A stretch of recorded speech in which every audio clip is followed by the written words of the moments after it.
ভারতের দক্ষিণী সিনেমার তারকা তামান্না ভাটিয়া ক্যারিয়ারের শুরুতে বেশ কিছু নীতি মেনে চলতেন।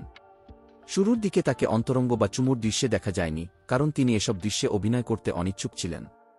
ক্যারিয়ারের প্রথম 18 বছর তিনি এই নীতিতে ছিলেন, তবে সম্প্রতি তিনি তার নিয়ম ভেঙেছেন। ওয়েব সিরিজ জি করদা এবং ওয়েব সিনেমা লাস্ট স্টোরিজ 2তে অন্তরঙ্গ দৃশ্যে অভিনয় করার পর তামান্নার নাম নিয়ে আলোচনা শুরু হয়েছে।